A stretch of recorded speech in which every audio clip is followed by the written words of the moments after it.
Good morning and welcome to another episode of Coffee with the Librarian. Good morning. Good morning. My shimmy ain't shimmying that much today. Today is February 17th, 2025, and we're on episode 3 for the month of February in reference to African American history. So, to start off with our announcements, we're going to do a little known fact for African American history. Carol Avery Nicholson was the first Black president of the American Association of Law Libraries after receiving her MLS from the University of Michigan and was inducted into their Hall of Fame in 2014. Hey, Auntie! And before I move on with the rest of my announcements, I would like to pass the mic to Ms. Rafina, Dr. Ozo. She's Okay. Good morning. Good morning. I have African American fact. Carla Hayden is the 14th Librarian of Congress. She is the first woman and the first African American to hold that position. I'm so proud of her. At an ALA conference in Baltimore, I stood in line just to shake her hands and to tell her how proud I am of her to hold such a position. So Carla Hayden, she's still the current Librarian of Congress. Thank you very much, Dr. Ozo, for that.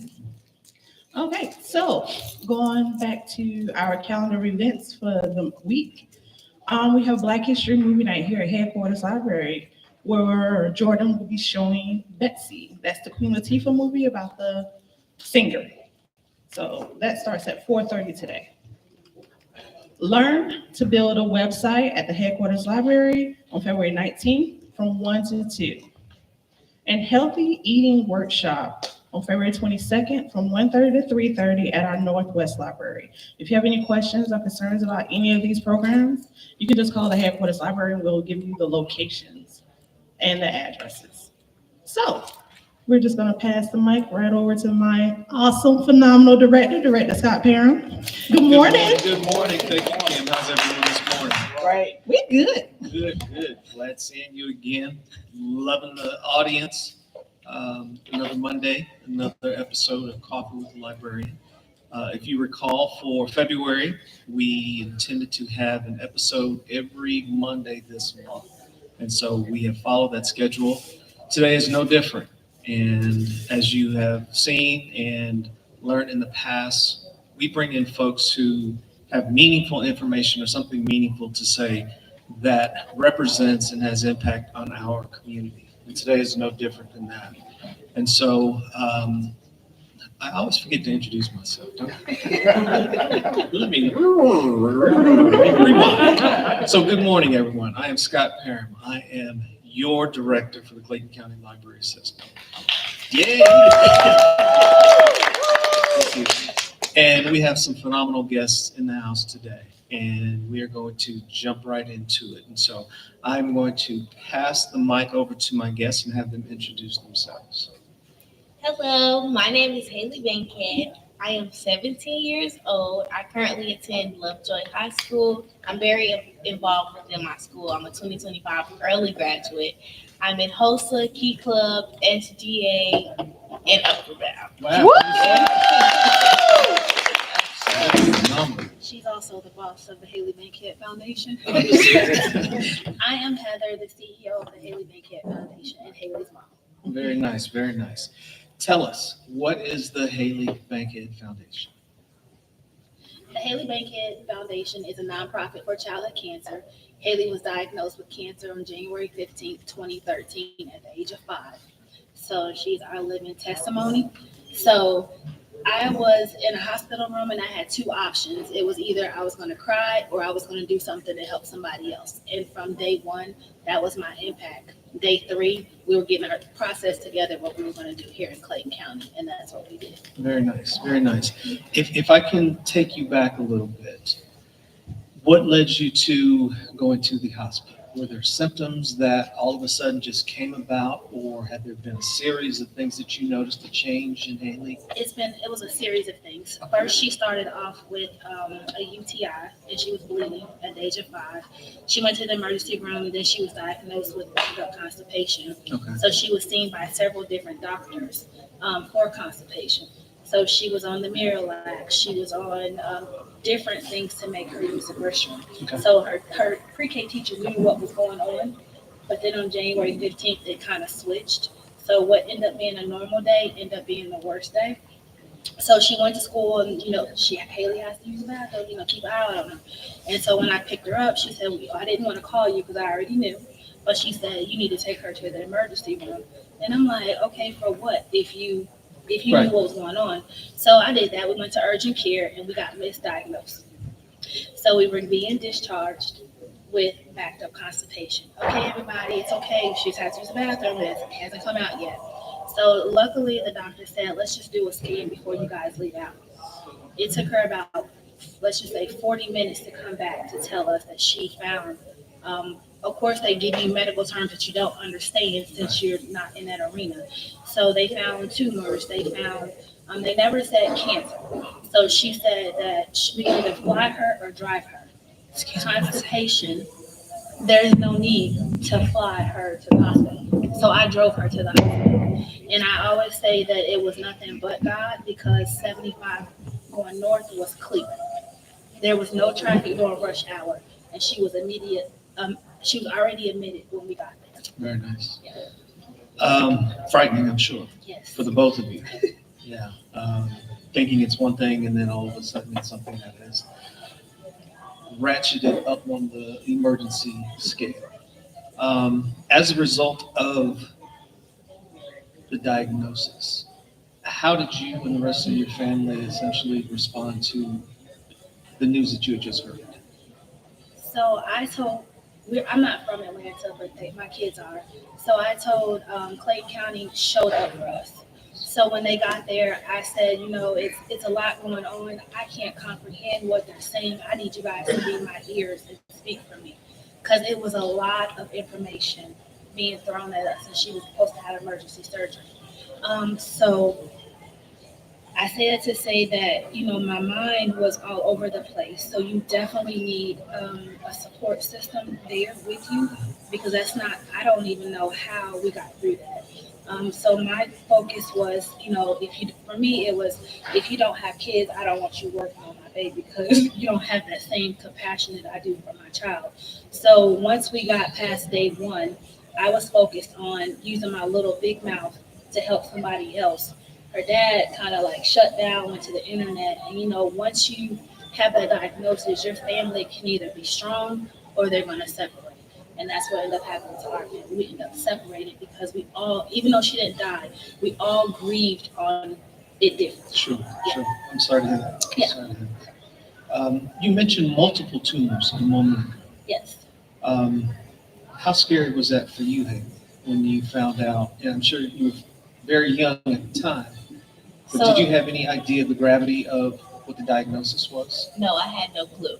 I was worried. I was like, if you go to all the pictures, if you see all the pictures that we have on the website, I was always smiling. Okay. Because I didn't know what was going on. I just know I'm in the hospital. They keep giving me needles. Now I'm mad. They keep waking me up every 5 minutes. So it really wasn't nothing for me. I just knew I was in the hospital and I was sick. And that's something that she had to explain to she got to explain to her kids at her pre-K class, because now Hailey is gone from school. Let her tell you why. So they got to understand from her point of view. Okay. So, but we made it fun for her. We didn't want her to be, oh, I'm sick, or this and the other. So when her hair came out, we had colored wigs. We went princess. The church cut their hair. I couldn't, because the way these edges is set up. But I appreciate all y'all. So we tried to make it fun, so she wasn't sad about it. So she has a lot of good memories versus her being scared of needles. So that's how we did that. So let's transition now to the nonprofit that you founded or established as a result of. Please tell us about that. So day 3, we planned the first 5K in Clayton County in Lovejoy. It was over 100 people. Haley was able to be there after she was discharged the first go round. We received our 501c3 October 2014. So we put boots on the ground from day 1 to be able to tell people that childhood cancer is bigger than breast cancer, is bigger than prostate cancer, because that's most what everyone knows is those two things. Most people don't understand that kids get childhood cancer. They are our future, so it's time for us to be their voice and speak up on their behalf. So that's all I can do is tell somebody else and tell somebody else. We wear gold to represent childhood cancer. Um, Breast cancer starts in poststart in October. They start in June. However, if we can get more people to wear gold, so people will understand that these kids get cancer. I thought old people and smokers got cancer, but my baby had kidney and lung cancer and not a smoker. So it is real. Got it. On, I don't have cable TV. I stream through Hulu, and there's some channels that they promote St. Jude's Hospital. And one of the statistics that they give, I think, on the broadcast is I think 1 in 5 children diagnosed with cancer survive. And it's alarming. And you mentioned that when we often think of cancer, we think of breast cancer, rightly so, lung cancer. My father died of lung cancer, and some of these other cancers. But when it's your child, when it is a child, I think it hits a little more special. What are some milestones that the foundation has achieved since you started? We received Nonprofit of the Year in 2023. We have this is our 12th year, so we've been going ever since. These babies are everything. These families. We don't only do the patient, but the immediate family as a whole. So we also have touched Israel last year. So we're not just in Atlanta, Georgia. So we are global. So that's huge for us, and I'm just thankful that we have the backing and the support that we have, so we can keep going. This year we also got to include Parent Night Out, which we did one for Valentine's Day, and just the impact of seeing parents being able to step away for 10 seconds to bring their thoughts together to have a good time. We made it like a date night. It was amazing. We had a mom in there who was just bawling. And luckily, one of our board members is a pastor, so she was able to pray with her.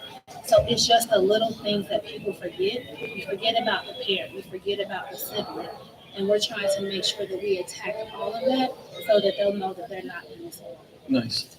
And you mentioned that. What are some of the other needs that you've experienced that the families have?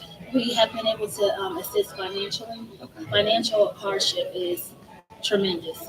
I remember when I was working for Fresh Point, which is Cisco at the time, and the owner actually was able to donate his vacation time to me so that I could have a paycheck. So we were in the hospital the first time 21 days straight. So think about a parent who does not have those resources. So there's your income. Inflation is real, so we give out gas cards and grocery cards, financial assistance, the Haley Hope bags, anything that we can do to lighten that load for the parent. Nice. What's a Haley Hope bag? A Haley Hope bag is a bag with all the necessities you may need going into the hospital because when we went into the hospital, we didn't have anything. So when we make our Haley Hope bags, you'll find sometimes journals, you'll find hygiene stuff, you may get a little snack in there, anything you may have forgotten, like toothbrushes and toothpastes, all kind of toiletries and stuff. So because we didn't have anything going in. Very nice. Good, good. What are some specific goals that the foundation has for this year? So our goals for this year, our 10-year goal was to create a Haley Hope House, similar to the Ronald McDonald House, but free all the way across the board. You mentioned St. Jude, we're one of their partners, so they reach out to us to give back to their families. So we want to be able to hopefully host that in Clayton County to be able, because if you're in Clayton and you have to go to the hospital, That's a 45-minute to an hour drive. So if we can bring those resources here to our county, it would give more employment, it would give more healthcare, it can bring another satellite office to the south end of town. So that's been our mission and our goal. And as well as to continue to impact our community and bring eyes to the foundation so people are aware of what's going on. Very nice. What can we do as a community to bring more awareness to childhood cancer? Follow us on social media, Hailey Bankhead Foundation.org. Share our events, participate. If you know a family that is in need, give them our information to reach out. We always need volunteers, donations, of course, because it does take money to be able to put this on.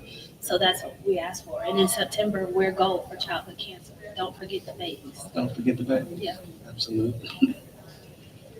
Any questions from our audience? Before I go and give questions, I just want to say I commend you for the work that you're doing. Because not only does it affect the family, but when children are that young and a student is missing, that's their little friend. And my son actually had a little friend in elementary school that was sick. She was able to talk to them about her being sick. She ended up having brain cancer. And it created a small community for her. And unfortunately, she did pass from brain cancer. But seeing all those little babies mourn, and it's a phenomenal work that you're doing.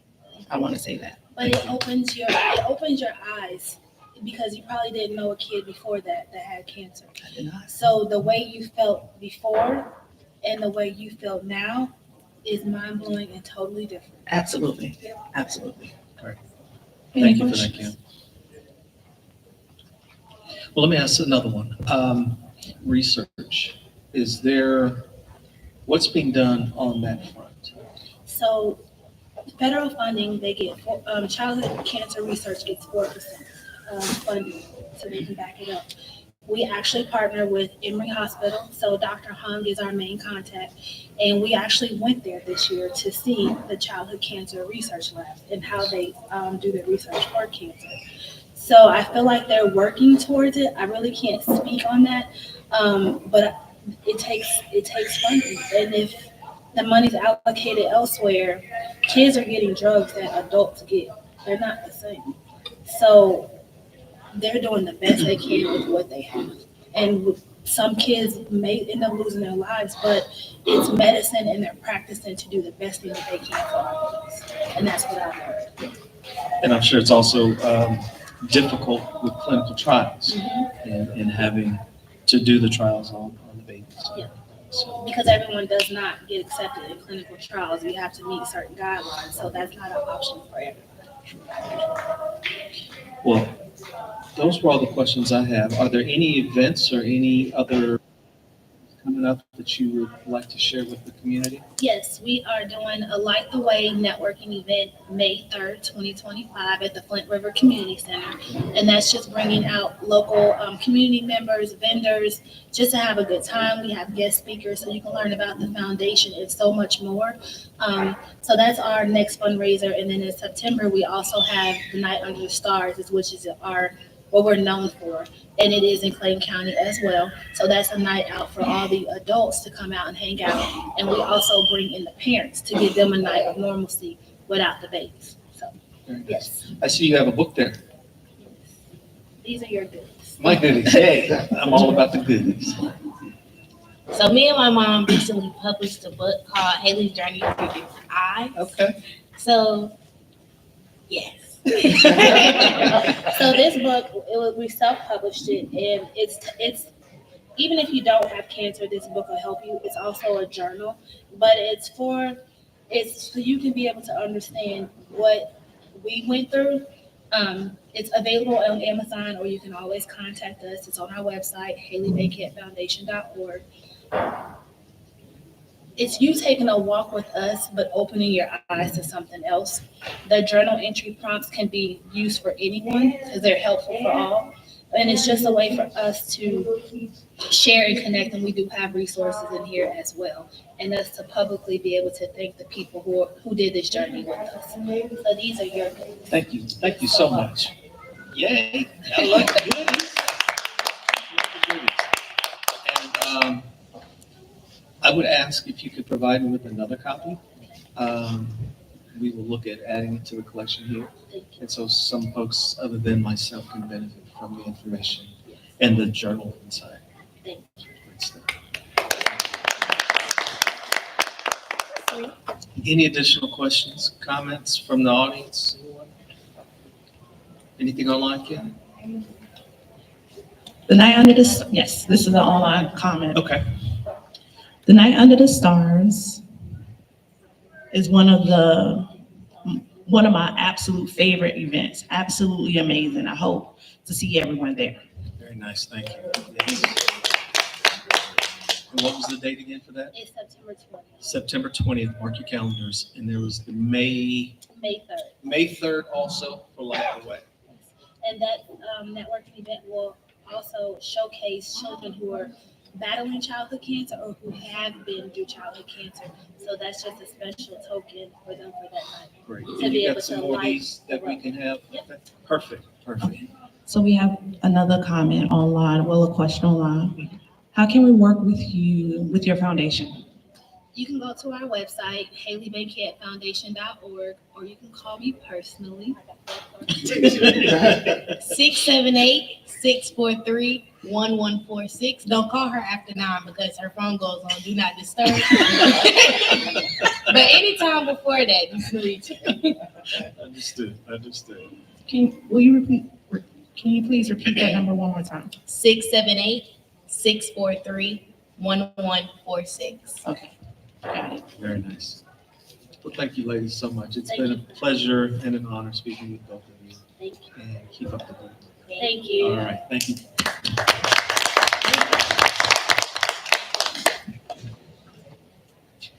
Well, thank you all again for another episode of Coffee with the Librarian. Look forward to seeing you all next Monday. What's today, 27th, so 24th? Yay. Yay. We are almost finished with February and running right into March. If I can, I'd like to give a shout out to my son, who spent much of his time in the hospital this past weekend. And so he is home recovering and give him a special prayer and a shout out. And thank you all again, and we'll see you next Monday. Bye.